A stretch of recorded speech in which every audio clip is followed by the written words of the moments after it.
Салам радиосунда жаңылыктар. Саламатсыз бардактуу угарман жана YouTube каналыбыздын көрүүчүсү. Эфирде жаңылыктар түрмөгү, аны менен мен Нурпейла Шур кызы тааныштырам. Баткенде Сибир жарасы илдети боюнча абал кооптуу.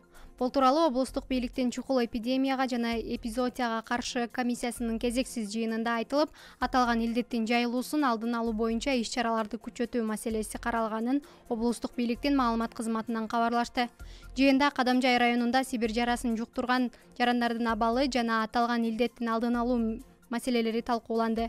Ошондой эле айыл өкмөт башчыларына өзүнүн аймактарындагы Сибир жарасынын очокторунун абалын карап чыгып, талапка жооп бере турган абалда кармоо тапшырылды. Ушул жылдын 19-октябрында Баткен облусунун Кадамжай районунун аймагында Сибир жарасын жуктуруп алууга шектелип 3 учур катталган. Алар учурда ооруканада дарыланып жатат.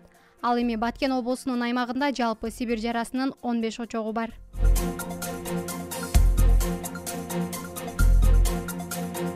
Өлкө аймагында көмүрдүн баасына убактылуу мамлекеттик жөнгө салуу киргизилди.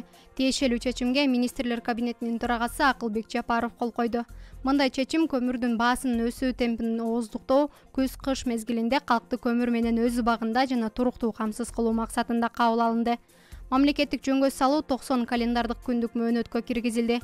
Буга катар экономика жана коммерция министрлигине караштуу монополияга каршы жөнгө салуу кызматына мамлекеттик жөнгө салуу жана контролдоо боюнча чараларды көрүүсү тапшырылды. Бишкекте 1-ноябрдан тарта көмүрдүн тоннасы 4000 сомдон сатыла баштады. Баткен шаарында болсо учурда көмүрдүн тоннасы сапатына жараша 9000ден 12000 сомго чейин сатылууда. Бул Кыргызстандагы эң жогорку баа. Баткенде тарых жана ата-бабаларды эскерүү күнү белгиленди.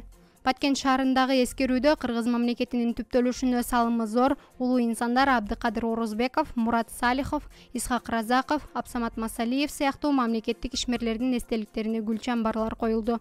Облус жетекчилери жана шаар тургундары катышкан бул иш-чарада саясий репрессиянын курмандыктары жана 1916-жылдагы улуттук боштондук көтөрүлүшү сыяктуу тарыхый окуялар эскерилип, ата-бабалардын рухуна багышталып, Куран окулду. 2017-жылы ошол таптагы президент Алмазбек Атамбаевдин жарлыгына ылайык 7-8 ноябрь тарых жана ата-бабаларды эскерүү күндөрү деп жарыяланган.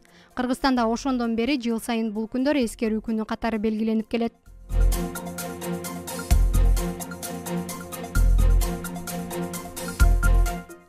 Баткен шаарында кыз-келиндер арасында волейбол мелдеши өтүүдө. Баткен шаарында тарых жана ата-бабаларды эскерүү жана маалымат басма сөз күнүн утурлай волейбол мелдеши өтүүдө. Турнир 19-дан 34 жашка чейинки кыз-келиндер арасында болуп жатат. Мелдеште облусубуздун район шаарларынан келген жана медиа кызматкерлерден түзүлгөн курама командалар таймашууда. Иш-чараны облустук жаштар иштери, дене тарбия жана спорт башкармалыгы уюштурду. Күндүн маанилүү учурлары мына ушулар болду. Кайрадан эфир аркылуу амандашканча саламатта туруңуз.